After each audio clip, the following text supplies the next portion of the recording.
And we're live reacting to an SEC Week 11 that kind of took away the pretenders and showed who the contenders truly are. Locked On SEC Squad Edition starts now. You're talking ball with the SEC Squad. From Alabama to Tennessee, from Georgia to Oklahoma, from Auburn to Texas, it's the local experts of the Locked On Podcast Network bringing you scoops, breakdowns, and the most comprehensive preview of the upcoming SEC weekend. It's the SEC Squad, and we have a seat for you. Hurt feelings and thin skin are prohibited. Squad up, you're part of the SEC Squad. Everybody, welcome into the SEC Squad reaction show here on a Sunday. Dealing with some computer issues, technical problems, so if we're a little laggy, we got to deal with it. But welcome in today's episode brought to you by FanDuel. Right now, new customers can bet just $5, and if your bet wins, you'll get $300 in bonus bets to use across the app. Download the app today. I'm Chris Gordy, Locked On SEC. We got Stephen Willis, Locked On Ole Miss. Luke Robinson, Locked On Bama. Should have a few other guests joining us along the way. And gents, my big takeaway from Saturday was, man, just started to really find out who is still a contender. We had some crushing games, Georgia crushing Mississippi State, A&M crushing Mizzou, rolling to 9-0. And then you had kind of some tough ones. Vandy had to eke out an overtime win over Auburn. Bama had to, play an ugly game against LSU, but kind of put them away. So, Luke, since we got you, let's kind of start there. I thought, we didn't really know what to expect from LSU, interim coaching staff. Still offensive problems. We end up seeing Garrett Nussmeier get benched. Michael Van Buren comes in, does some good things, but that LSU defense really stymied Ty Simpson, and albeit 2 late drives right before halftime, kind of were the difference in this one. Yeah, I think LSU played pretty well. Alabama's offense played about as poorly as it's played all year. Ty Simpson, I would argue, had his worst game of the year, even considering Florida State. And that's okay. You still beat LSU and you come out of there with a win. And somebody on the chat just brought it up. Maybe they're looking forward to to Oklahoma. I doubt that. It's still LSU. Anytime you beat LSU, it's a good thing. And it's a tough win. So look, it wasn't Bama's best game. There's no other way around it. But at the same time, you look around the country. Oregon was on the ropes. Louisville lost as an 18.5-point favorite. There were a lot of ways this thing could have gone, and Alabama still got some problem running the ball. There's no doubt about it. And in fact, at this point, I think it's just fair to say that ain't what we're going to do, and it's okay. We're just not a running team, and I know it's hard for Alabama fans to absorb that and to come to grips with it because we've always been a running team, and we've had Derrick Henry and Najee Harris and TJ Yeldon and blah blah blah, and we just don't this year. I thought it was very telling on a crucial 3rd and 1. Last night, we sort of run not a jet sweep, but something like that to Jeremy Bernard to get the yard. And you know what? I want to do that more often.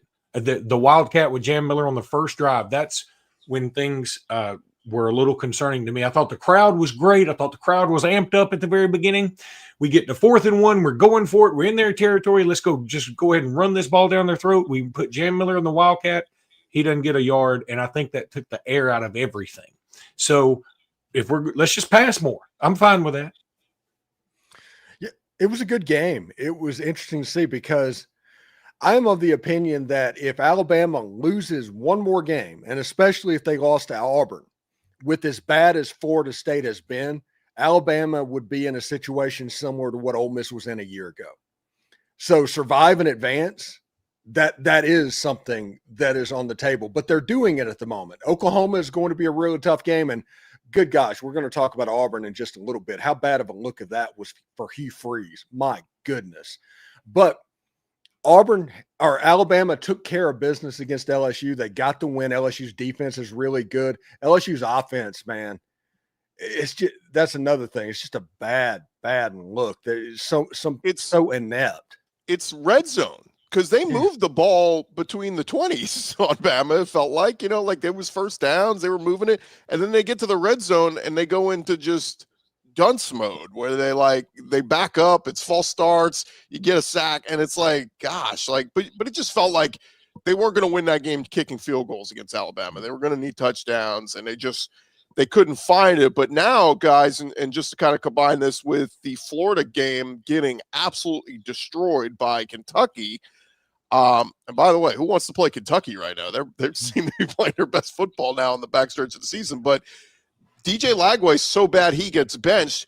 Garrett Nussmeier gets benched for LSU. And now interesting situations there where, I expect Florida will probably go back to Lagway, but the LSU one's very intriguing because they still have to play Oklahoma and I think Arkansas. But like they do they go back to Nussmeier or do they roll with Van Buren? Because Michael Van Buren kind of showed with his legs he can give them a little bit of versatility. And guys, I feel like this day and age, and especially in the SEC, you got to be versatile. You can't be that statue pocket passer anymore, and that's what Garrett Nussmeier is, and it's killing LSU.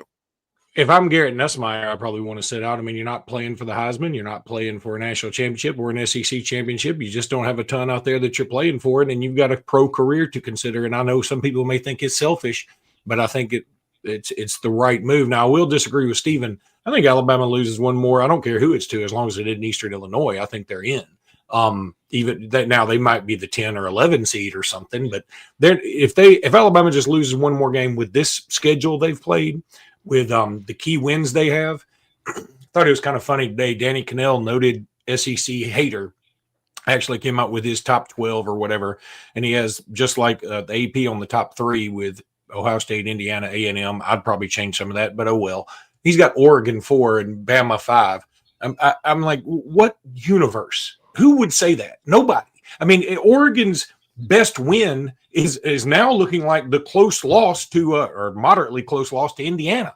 I mean, they hadn't beaten anybody. And I'm not mad at Oregon. I'm not trying to throw Oregon under the bus. I'm just saying that there's no way you should have Oregon ranked ahead of Alabama based on what's happened on the field.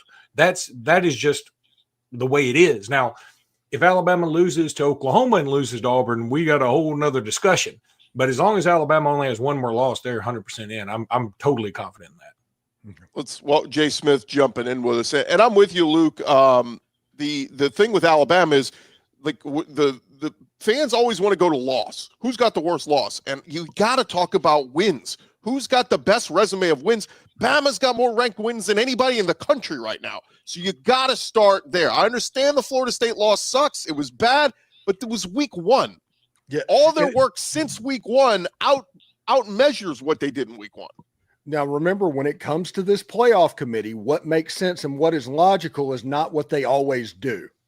They're going to do what they want to do. And if they have an opportunity to make an example of an SEC big boy, they're going to do it, because you're going to hear the noise from outside yelling about the SEC starting about right now. Seriously. But it's I agree. They want the TV ratings. So if this were even Ole Miss and they were on the bubble, I could see them leaving them out, a Vandy, a Mizzou. But the brand of Bama brings ratings. Go ahead, Jay. Yeah, that's exactly what it is. I think that they're going to look at that heavily. But the bigger issue, to me, has been with the committee is that they don't always take in consideration the entire body of work. And they pick and choose whose body of work matters in a lot of their scenarios. Like, yes, the Florida State loss was really bad. Okay, you're going to talk about that. But all those ranked wins, to me, kind of surpasses that. You're past that point. And again, it's week 1. That's what happens. Week 1, teams show up because they've been planning the entire summer for this one game. And we saw what happened with Florida State from there. They've got how to play football afterwards. So it's one of those, we want this game desperately. And then now we've got it. Okay, now what do we do with our hands? I'm hoping the committee takes in consideration a lot of just how everybody builds and gets better over time, or how teams get worse over time. They need to look at all of that. And so it's going to be interesting to see what the committee puts together on Tuesday. They claim they always re-rank everybody from scratch every week. That's the claim. I want to see how much of the biases are there when it comes to that. Yeah, and look, it's I understand people think Alabama gets all the breaks, whatever, in terms of with the committee. But this year, I think they've left it no doubt. I mean, nobody's played as many ranked games. Nobody's won as many ranked games. And they've done it on the road. They've done it at home. They've done it when teams were fully healthy. I mean, again, no disrespect to Texas A&M. They went in there and handled business. But beating the Missouri team with Bo Pribula at his place is different than beating a team led by Matt Zollers, Missouri. Yeah. It's just different. And again, I respect Texas A&M. I would have them number one in the country. I think they've done more than Ohio State and done more than Indiana. I would, but regardless, Alabama's got too much now. If they get to 3 losses, I'm certainly going to be sitting on the edge of my seat. 2 losses, I think they're a lot.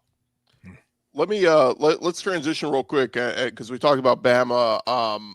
Do need to give some love to A&M. I mean, 9-0 is 9-0, and again, that resume win at Notre Dame. Look, it took a miracle. It was a 4th and goal to a backup tight end to score the go-ahead touchdown, but that resume win looks better and better because we know Notre Dame don't really play anybody the rest of the year, so it's like beating up the Naval Academy and all this other stuff, but it's a resume win that keeps looking better and better. However, I did have somebody bring up, they're like, A&M right now is kind of what Texas was at this point last year, where we were looking and going, man, Texas didn't play LSU. They didn't play this team. They didn't play that team. You look at A&M, and they've beaten Auburn, Mississippi State, Florida, Arkansas, all bottom dwellers in the SEC, LSU, who was ranked in the top 20, but then quickly booted out. And then, like we said, a good Mizzou team, but was on their 3rd-string quarterback. Look, from an A&M defense, all you can do is play who's on your schedule, but you guys kind of look at them that way, kind of like Texas at this point a year ago, like they're good, but I don't know how good until they play some of these top teams.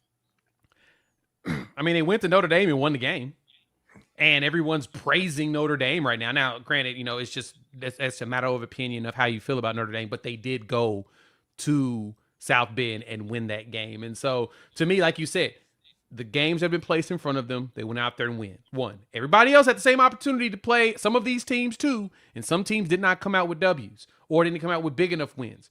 But they've done a good job of just winning football games. That's what's matter. To me, that I don't like the Indiana piece. I think what helps Indiana in all the cases in their conversation is they beat the crap out of a lot of teams. They beat the crap like you're supposed to. And then game teams with more talent, they're closer, but they're squeaking out wins. But they're beating the crap out of teams that they're supposed to beat the crap out of. I think A&M is kind of in the same boat. They're winning the tough games that they're supposed to win. They're gutting them out. And they had 3 straight road games. I didn't realize that. That's freaking wild. In a row. You go to Arkansas, go to Baton Rouge, and then you go to Columbia and play Missouri. It's a pretty big deal. So they've won their games. Now the question is can they close it out with South Carolina as well as with Texas? Can they go to Austin and win? Let me say this too. Rebel and David Ventures, by the way, awesome name. I do like it. He says the Alabama's guy is crazy if he thinks Alabama gets in with 2 wins. They're 12 slots, dude. They're 12. You got to fill them. You don't just get to say, we only think we get to take 6 this year. No, you got to fill 12 slots. Ohio State got in as the 5 seed with 2 losses last year. Am I remembering that wrong? And by the way, no, you're 100% right. They did. They were 7. They were 7. They were the 7 because they didn't play the conference championship game. So wait a minute. No. Wait a minute. I thought they were the 7, or were they 8? Maybe they were 8. They play. All I know is Tennessee went to their place. Tennessee went to their place. I think it was 8-9 because they had to play Oregon, remember? So that would have been 8-9 taking on the 1. Yes. It'd be the 8. It was 8-9. Yeah, it was 8-9. Regardless, they're an 8 seed with 2 losses. A lot of teams get in with 2 losses when you got 12 teams. And guess what? When we get to 16 teams, you'll get a lot of teams with 3 losses. I'm not advocating for it necessarily. I'm just saying that's the way it is. And so, Alabama's getting in with 2 losses, 100. And he said, dude, you lost to Florida State. Nobody cares. The wins make up for that. Look at the wins. Who'd you beat? Afterwards make up for it. You got to give credit for both. Now, to go with that, we got to remember the ACC had 2 big losses this past weekend, right? Louisville gets upset. Virginia gets upset.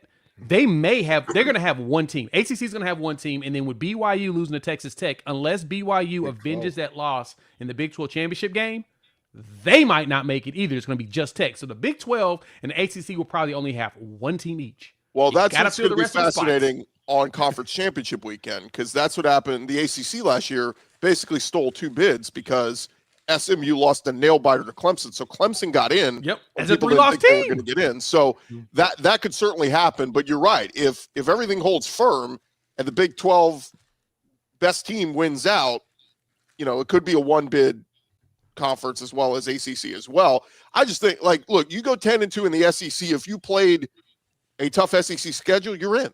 I don't care who your loss is to, and especially a week 1 loss. That's about as forgiving as look. Arkansas basketball lost yesterday to St. John's or Michigan State. Like, the committee's not going to hold that against them come selection time because it's so early in the season. So I think football, again, strength of schedule is going to be a bigger factor this year. Yes. Yeah, I do think, though, that Alabama needs to root for Auburn to start winning games, because if for some reason the ghost happened in Jordan-Hare, it's going to be loud around there about Florida State and Auburn. Yeah, I don't necessarily think it's going to happen, but it will get loud. I mean, it's going to be loud. Look, I have no problem saying this. The Iron Bowl, every time in 2021, we had to have Bryce Young act like Superman. In 2023, we had the Gravedigger. And shoot, in 2009, one of the best teams we've ever had, we had to have a comeback with Greg McElroy and hit Roy Upchurch for a touchdown, for God's sakes. So it's always tough there, and it's always even tougher when Auburn has nothing to play for. I mean, you can say they're playing for a bowl game or whatever, but they really have nothing to play for, and they treat it like a Super Bowl. We talked about this last time. Florida and Georgia has been that way. Florida puts up a pretty good fight with Georgia. You know why? Because lately, Florida hadn't been doing anything to be relevant, except they're like, well, we got an off week. Let's at least try to beat Georgia this year. So I think that the Auburn game is going to be tough. Cam Coleman's a fantastic player, one of the best wide receivers in the country, no doubt. He proved that. But it's still that same offensive line. And Vanderbilt did put 45 on them yesterday, and I would say Alabama's offense is better than that. So I'm not throwing in the towel just yet. Yeah, I think it's the same thing with Auburn. Like I always say on my show, there's nothing more dangerous than a 5-win Egg Bowl team when it comes to the Egg Bowl. You're always going to get something kind of weird. I imagine that Auburn and Alabama is pretty similar there.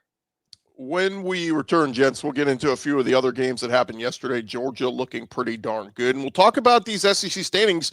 Do you even want to go to Atlanta? We'll talk about that coming up here in just a second.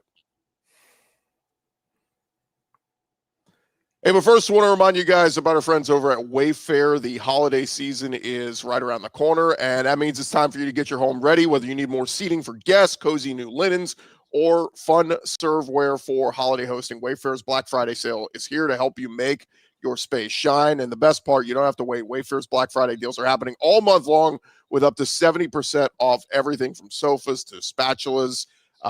Look, I know Luke was talking about making some upgrades at his house. He hosts a lot of people this holiday season. You want to make sure you look good and you're ready to host all those big events, whether it be Thanksgiving, whether it be Christmas, Hanukkah, whatever you celebrate. Make sure you go to Wayfair. If you've ever hosted family for the holidays, you know just how much difference a few new touches can make. Wayfair makes that easy. Don't miss out on early Black Friday deals. Head to wayfair.com now to shop Wayfair's Black Friday sale for up to 70% off. That's WAYFAIR.com. Sale ends December 7th. All right, fellas, we dive back into it. And by the way, I want to remind everybody, thank you for making Locked On SEC and all of our shows your first listen of the day. And thank you for making Locked On the #1 sports podcast network out there. You guys did that. Appreciate you guys for doing that. Let's get into go ahead, Luke. Oh, you're muted. Unmute yourself. I do it all the time. Let me tell you really quickly that the upgrades I made to my house were to keep more people out. So while Wayfair is fantastic, I'm looking for more fencing materials. Well, maybe you just want some things that you enjoy that maybe other people wouldn't enjoy. Yes, less people. Yeah, I enjoy less people. How about some of the games yesterday, guys? Georgia absolutely spanking Mississippi State. It was funny watching College Game Day because it was like everybody was trying to talk themselves into, I don't know, this is a dangerous spot for Georgia. And Georgia goes out there and just absolutely obliterates Mississippi State. And I kind of felt bad. I mean, they were fresh off their first SEC win in 2 years, but Georgia took it to them. And that Georgia run game, guys, seems to be getting going here. Everybody's talking Bama and A&M and all these. It's like we forget, the Georgia Bulldogs that won back-to-back championships here in the last 5 years. You know, yeah, coming you mentioned off, it. Go ahead. I was say you mentioned it before. Like, do you really want to go to Atlanta? Like with the way that everything is going. Now, granted, you go to Atlanta, you're definitely going to make the playoffs. So it doesn't. It matters, but it doesn't matter. It matters in the fact that you get the accolade of having an SEC championship, but it don't matter because both teams are going to go with the way things are shaping out. But yeah, Georgia feels like they're finally getting going. Frazier running for 180 something yards, man. That's pretty significant. They've been struggling when it came to the run game over the last few games, in my opinion. It hasn't been what we're used to from Georgia, and so I think they're starting to turn that corner. That may be a problem. Yeah, Georgia being Georgia, that should probably surprise no one. I mean, it's just they're going to figure it out. One thing that was kind of funny about this game was the halftime of the Ole Miss game when Lane Kiffin was walking off. He was asked about what did he think about the first half? And he was like, it's always exciting when your opponent's or your rivals getting boat raced or something like that by Georgia. And basically he saw the score when he was walking up on the stadium, and it was just hilarious. And I guess that shows how relaxed Lane was. But Georgia, man, they had a plan. They knew exactly how to attack the Mississippi State defense. And you got to wonder exactly how bad Arkansas is, because yesterday Mississippi State didn't look good. Yeah, I did feel bad for Mississippi State. I appreciate their win over Arizona State, but the close loss to Tennessee in the OT. Who was the other close loss? Texas. I mean, how do you flub that? And then you come into this Georgia game, everybody's like, "Oh, we're due. We are due to have a big win." And then they get obliterated. They score on the first drive. They look great. And then they get obliterated. Well, I want to ask you guys, I mean, as we look at the SEC standings, and keep in mind, SEC standings, not, non-conference losses don't matter here. A&M 6-0, Alabama 6-0. So if the season ended today, that would be your SEC championship game. Georgia's at 6-1, Ole Miss at 5-1, Texas still alive at 4-1. So what's going to be so fascinating this next week, guys, is if Texas beats Georgia in Athens, that knocks Georgia out of the SEC race. Texas would still be alive at 5-1, and if they beat A&M head-to-head in the final week of the season, Texas could then jump A&M into the SEC title game. So it's not decided yet. But Luke, let me ask you, as a Bama guy, do you even want to go to Atlanta? I know if you win the SEC championship, you get a bye, but it's also a chance for another loss against a really good team. Whereas some of these other 10-2 SEC teams, probably Ole Miss, going to be sitting there on the wayside going, we're good. We'll just get ready for our home playoff game. Yeah, Jimmy and I talked about that last night after the game that, I know the SEC championship, all championship games have been devalued. And it's treated more like an NFL thing where you never hear anybody saying, well, we won the AFC North 4 of the last 5 years, because nobody cares. What they care, did you go to the Super Bowl? Oh, okay. Did you win it? That's it. Nobody really cares about much else. And I hate that for college football, because I think conference championships do mean something. I think they're a big deal. And maybe it's the old man in me, because I am an old man, that I want the SEC championship to mean something. So I want to go in my heart, in my soul. But my head's also like, well, why? I mean, it doesn't make a lot of sense now. It just doesn't. And I'm hanging on to nostalgia. But I love the SEC championship game. There is no championship game that is as much fun as the SEC championship game. The classics that have been in that thing are unbelievable. The fantastic games. The atmosphere is out of bounds. I know you two guys, unfortunately, not taking a shot. I know you hadn't been with your team, but I'm telling you, as a guy who's been to a lot of them, I went to the two in Birmingham. As a guy who's been to a lot of them, there's nothing like it. It is so unique, and you can't tell me. I've seen the old Pac-12 championship games where there were 17 people in there. You could count them like by yourself. I've seen the Big Ten championship games. Occasionally they have a good one, but mostly they're bad. But the SEC, man, every time it seems to deliver. Yeah, absolutely. And as an Ole Miss fan, yeah, I'd like to go to that game just so that I never have to hear the jokes about never being in that game, honestly. Right. Yeah. Never ask Ole Miss fans directions to Atlanta. They don't know. Yeah. All of those jokes. It'd be nice if they disappeared. But the reality of the situation is, how awesome would a home playoff be in Vaught Hemingway Stadium on December 19th? When you're looking at the biggest football game in the history of the state of Mississippi and you're playing in it. That place is going to have 300,000 people. So if you can have that, or you can have the SEC championship game, this is a no-brainer. I'd rather have the home playoff game. Yeah, I'm kind of in the same boat. I think playing in the conference championship has value still, and it's something that everyone aspires to be at. Just as Steven mentioned, you want to have the ability to say that I've at least been there And y'all can't make the joke that you can't find directions there, because you want that. You want to be able to get that off of your back at least once. And so, to me, I mean, a lot of fans feel like they're pointless because of the way the playoffs are set up. But you win it, you're guaranteed to be in. And in a lot of those situations, you get the bye week too. So as long as you maintain a high enough ranking, and you go in, you win it, and you get that bye week from, like, you host a game, as a bye.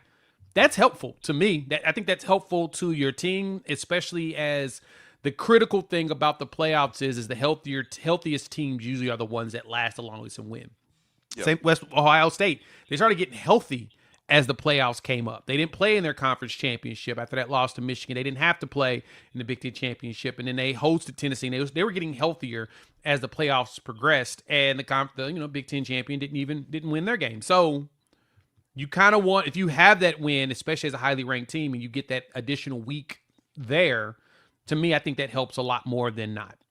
Yeah. The reality is they need to go to 16, because right now in the playoff system that we have, the advantage goes to the 5, 6, 7, and 8 teams. Yeah. To even add to that, if you're going to go to 16, the conference championship needs to be in a part of that 16. Like the teams that needs to be like the play in to get you to the 8 or the 6 or something. Make conference championships matter in that capacity. That way there's value going through into the playoffs itself. I don't you like gotta that. do something like that. I don't like that, because what if this year, let's just say, let's put Ole Miss in there. Let's say it's Ole Miss and Texas A&M, and you're saying that's their first round game? I don't want that. That's not fair. No. I see where you come from on that, but my rebuttal would be, do we really want them playing 19 games and trying to figure out how to have the champion Super Bowl weekend? Yeah, they're getting paid. That's not a thing that I'm necessarily worried about. What I'm more concerned, like what Luke said, is Ole Miss versus Texas A&M for the right to make it into the field, and the ACC is like Georgia Tech and SMU. No, I don't think it's even a right to make it into the field. I think it's more so just going into like getting the bye week, going further down into the playoffs. Like you get to the Final Four or something like that. I don't know. I'm not sure how to build it. I'm still making the plane while we're in the air on that, but I think that conference championships need to be integrated in some capacity. They've got to be. Real quick, guys, there was another pretty exciting game yesterday. If you didn't watch it, Auburn found an offense finally. We'll discuss another heartbreaking loss for the Auburn Tigers, and Vandy still alive for the playoff coming up next. Hey guys, the NBA is back, and there's no better place to get in on the action than with FanDuel, the official sports betting partner of the NBA. Even if you miss the start of a game, you can get in live betting. You can do parlays. Look, I was all over some parlays this weekend in college football, and FanDuel helped pay off. I'm telling you, I was picking. I went with some SEC upsets straight up. Didn't really pull off this weekend, other than Kentucky, but all the other ones were really exciting, really close. And FanDuel makes it that much more exciting. It keeps every game exciting, especially when your team is making that late push. Right now, FanDuel giving new customers $300 in bonus bets when your first $5 bet wins. So head to FanDuel.com, get signed up, play your game with FanDuel, the official sports betting partner of the NBA, FanDuel.com. And gents, as we dive back into it, reacting to some of the games we saw yesterday, probably none more heartbreaking for Auburn than them losing in overtime at Vanderbilt, 45-38. I was absolutely shocked watching this game and seeing Ashton Daniels, who couldn't even get a first down last week, it felt like, against Kentucky, moving the ball up and down the field, just looked like a different quarterback. Auburn found an offense. They finally figured out, guys, it took this long to figure out, hey, maybe we should get Cam Coleman the ball. He's pretty good. And they score a ton of points. But Vanderbilt, give Diego Pavia credit. They keep battling back. This thing goes to overtime, and it's Pavia and the Commodores who get out victorious. What'd you guys think of this one? Not going to lie, I was a little disappointed that Vanderbilt went forward on 4th and 1 in field goal range. Yeah. I'm sorry. Why? I understand that Diego Pavia is like, give me this. Let me put this on my back. Nah. Kick that field goal in this thing. Why play the extra innings when you really don't have to? Put yourself in a situation where you could have lost. Yeah. Right. You got a good kicker. Yeah. Just do it. You're good. It was very Lane Kiffin, Steven. Oh, you don't have to tell me. Steven's very self-aware in a lot of that stuff, which I totally 100% appreciate. Most fans are not. Most commentators are not. You are, and I appreciate that. Yeah, but it's one of those. Don't try to outthink the room in that situation. Just put it on his leg. I know college kickers is really tough to put that type of pressure or anything on that, but go for it. To me, I would have just kicked the field goal. By the way, Luke had to run. He said he had something he had to go get to, but I did want to. I know he's going to enjoy this, so I figured let's play it. Our own Zach Blackerby, host of Locked On Auburn, just sent us this video with his reaction to yesterday's loss. I'm still just in total shock of going through what happened last night. I mean, what in the world was Hugh Freeze doing with this offense? I mean, hats off to this offensive staff for saying, "Hey, it's our chance. We get to make a great game plan here," and they did.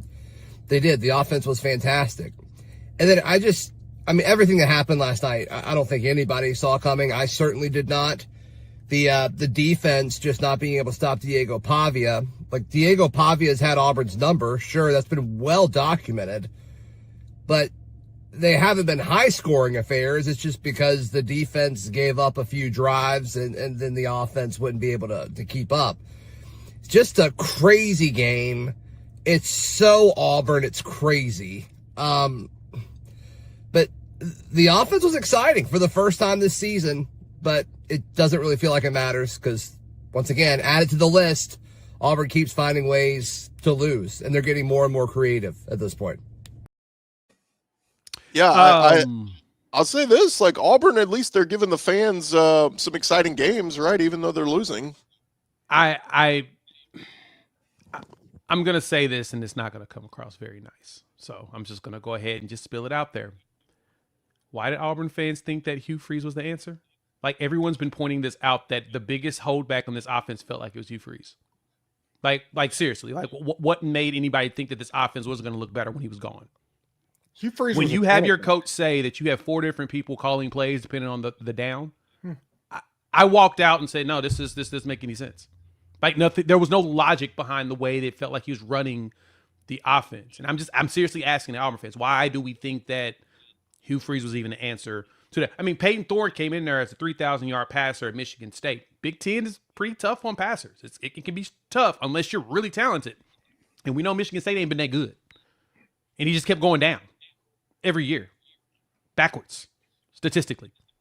Well, the offense looked great. I mean, were you guys shocked more with the defense had been lights out all year, and yet they had no answer for slowing down Pavia.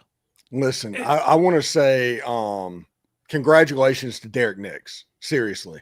Oh, my God, he was good. Yeah, he was at Ole Miss since 2008. It's always good to see good things happen to good people, and he was a genuinely good person at Ole Miss. And 500 yards of offense. He figured out how to unlock Cam Coleman, all of that stuff.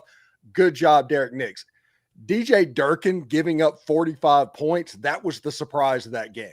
Yes. That was the surprise. That's what cost Auburn that game. That wasn't in any way on the offense. And is one of those things that particular game was the worst possible look for Hugh Freeze. Because when you see that, it's like, oh, just a giant sign that says you are the problem. That's what that game showed. Defense kind of got weird. It was the first interim game, all of that stuff. I get that, but seeing the offense just click, 100-yard rusher, multiple 200-yard, 100-yard receivers. Ashton Daniels 300 yards. I think he ran for another 100 yards or pretty close to it. Man, it was impressive to see them offensively getting some stuff done, setting up a potentially weird game in just a couple of weeks. Like, this offense looked like them against Ball State. For Auburn, that's what it looked like. I mean, the defense did not have that good of a game. There was struggles in there for them. And again, as point mentioned, Pavia was cooking Texas defense. We consider Texas defense one of the best out there in the country too. Pavia's I think he's just that good. I think that he does a really good job. Plus, I also think that DJ Durkin, this is not a slight to him, so please, Auburn fans, don't take it this way. But him focusing on the entire team, I think did take away from the defense. Yeah. Like his job was to be the CEO of running everything, bringing everybody back together, rallying the troops, and paying attention to every part of it. It was his first time here at Auburn doing it. Not saying he's done it before, right? He's been a head coach before, but it's different when you have to take over for somebody else and then go in there and inject all of what you want to do to get it to work. It just happened. That is what it is. And so I don't think that, honestly, I think that Auburn plays better against Bama than they did against Vanderbilt. More so because Bama really doesn't run the ball like that. Like they don't have a dual threat quarterback that you have to spy constantly. Ty Simpson's a dot thrower. He's just going to just surgically beat you out, but he's also not going to throw for 400 yards on you. Pavia Ty Simpson is a lot safer when it comes to being a thrower. Let's just put it that way. How many times did it feel like Auburn had Pavia, and yet he just slips out of your grasp? And it's so frustrating if you're playing against him. But I'll say this, though, guys. The last game to kind of touch on is the Kentucky absolute beatdown of Florida last night in the Swamp. DJ Lagway gets benched. Cutter Boley has really come along as a nice quarterback. Seth McGowan, a great find in the portal at running back. I mean, he's been great for him. But that defense, what they've done, I mean, they give Texas everything they can handle. Losing overtime, probably should have won that game. Tennessee comes in and absolutely crushes them, puts up 56 points. But after that, they kind of reset. They go into Auburn last week. They win 10-3, and now they beat Florida 38-7. The only reason I bring this up, guys, Kentucky's 4-5. They're going to play Tennessee Tech next week. After that, it's at Vandy and at Louisville. At Vandy is very intriguing because if this Kentucky defense keeps playing like this, maybe they're the ones with a recipe to slow down Pavia. Yeah, that game's going to end in like 2 hours and 15 minutes, by the way. It's going to feel like a running clock in that game, and that'll be the fastest football game ever. I do want to see that. Mark Stoops has figured out he's getting back into his bag of creating rock fights, and he has an offense that can actually score points now. And that makes Kentucky dangerous because of the way they play defense. And I'm going to be honest, completely honest. Watching that game, I'm just sitting there hate watching and laughing my butt off because of all the social media angst that's coming in from the Gainesville area in my general direction. But yeah, that was a pretty fun watch. Yeah, it was a fun one. And I did not have on my bingo card that not only would DJ Lagway, but Garrett Nussmeier will both get benched in the same week. Never expected it. Never even implied it would ever happen, especially after Lagway, the way he started the season out brutal. Shout out to Chris Marler for kind of pointing out the overratedness. You know, his article is still floating around the Twitter sphere, but man, they look bad. Like they look defeated, like they quit. That team really did look like they quit. It just looked like it was just like, meh. And Kentucky, once again, Mark Stoops finds a way to get his team propelling up at the end just to keep his job once again. Well, that was the big picture story from this one, guys. I think Stoops may be off the hot seat for now because if he can beat Tennessee Tech, and by the way, this is a good Tennessee Tech team. I know that's supposed to be a cupcake, but they're actually really good this year. If they win that one, that's their 5th win. So then all they have to do is beat either Vandy or Louisville to get to bowl eligibility. And Louisville losing in overtime to Cal, nothing would warm Wildcat fans' hearts more than to take out their rival in Louisville and get to bowl eligibility. And I think it's 6-6. I think Stoops with the massive buyout is safe for another year. Yeah, with the playoff basically out of reach for Louisville, it'll be real interesting to see what happens over the next couple of weeks. That's a gettable game, and I do think that Vanderbilt game's a gettable game because Vandy's good. Don't get me wrong, but Vandy can beat anybody. Vandy can also lose to anybody with the way they play. Yeah, that's true. That I agree with 100%. They're either or in this scenario, but it's going to be interesting last 3 weeks of the season. It's going to be fun. Yeah. I think we're more invested in the last 3 weeks of the season since this playoff. That's the only thing I think it has been good about the playoffs has been we actually are truly invested in the last few weeks of every season outside of the 1 or 2 teams that are undefeated. trying to play for the national championship. Yeah, Sorry, guys. you know, Go we ahead. we have Oklahoma in here. We have somebody that has ties to LSU kind of.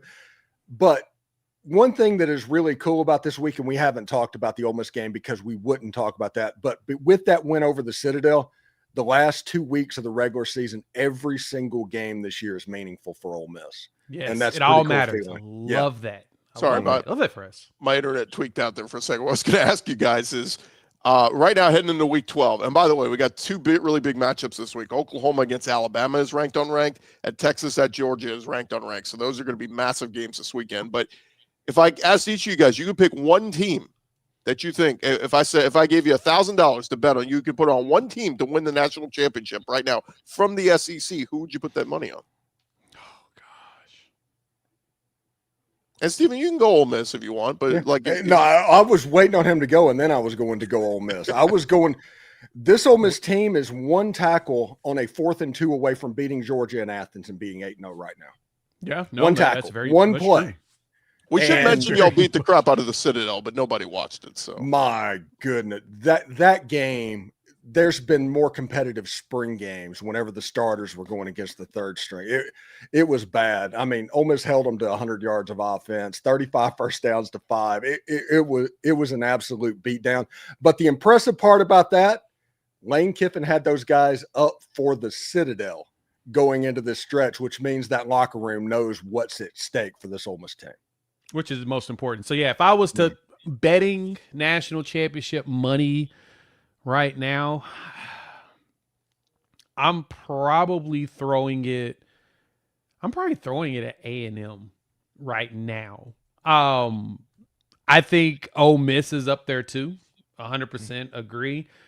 I need to see Bama hasn't been able to run this season, and it's been weird. I'm not used to that. Like, I'm used to them having bruising running backs that eat and grind out clocks. They're a passing team, and they look like it. They look like Washington that went to the national championship. You know, the quarterback that just throws darts. He just throws dots nonstop. Run game is okay, but they figured out getting those great wide receivers going. But that's what they feel like. It's going to be tough, man, though, because I think that I think Georgia can get there. They're getting their running back game back going. It's hard to really pick, but I'd probably toss my money today just on A&M, and I hate myself for that. Yeah, once the playoffs get announced, whoever gets the buys, remove them from the national championship consideration if last year is any indication. Yeah, that's what it feels like. So, somebody said they hadn't heard of those commentators before for Ole Miss. It was Dave Neal and Fozzie Whitaker. It was Mr. JP Sports and Texas Legend. Yeah. They're probably the D or E team, but at least they've been on games all year. It's not like I was expecting to see two names I had never heard of. I hate that Dave Neal is down doing SEC Plus games, SEC Network Plus games, because I was serious a couple of weeks back to where if Ole Miss played Vandy for some reason in the SEC championship game, that should have been a Jefferson Pilot sports game with the 3 days. I mean, absolutely. Before we wrap up, I will say, like, if I had money to put on a team right now, look, Bama and Georgia are the easy ones just because they've been there, done that in recent years, right? Kalen DeBoer would be very interesting. I'll say this right now. If Kalen DeBoer wins the championship at Alabama, it's over for the rest of the SEC. All we're going to hear about is the Bama dynasty is still very much alive. And I mean, it's over for us, but the A&M thing is very intriguing because they've played so well. I talked about it last year. Their defense under Elko was going to get better, the dominant run game. And then Marcel Reed learned how to pass, and you got them big pass catching weapons in Craver and Concepcion. They're going to be tough to beat, man. Like even on a day where they don't execute fully, look at what they did. They blew out LSU. They blew out Missouri. Like A&M is strong right now, man. It's all coming together, and that money that they invested in NIL to buy these players through the portal, it's working out. Yeah, it's weird to say. I want to see what it looks like when they play a good clicking offense. That is my question, because Arkansas scored 40 on them. Notre Dame scored 40 on them.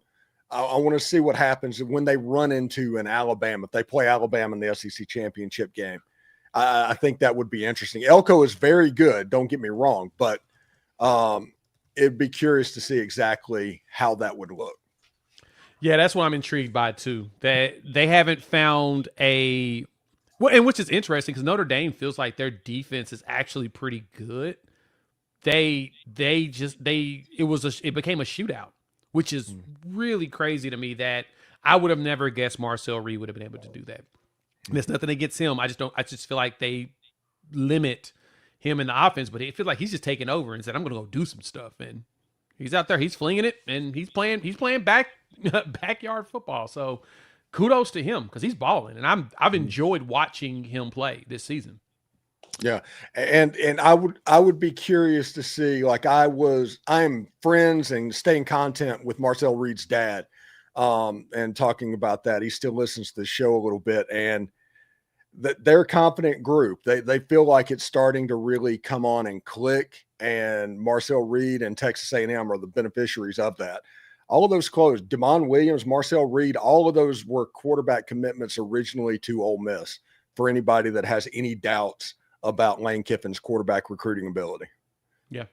Well, gents, we will leave it there. It was a fun SEC Week 11. Can't wait to see what Week 12 will bring us. There are some big matchups happening this weekend. Thank you guys for making all our Locked On shows your first listen of the day, and thank you for making Locked On the #1 sports podcast network out there. Couldn't do it without you guys.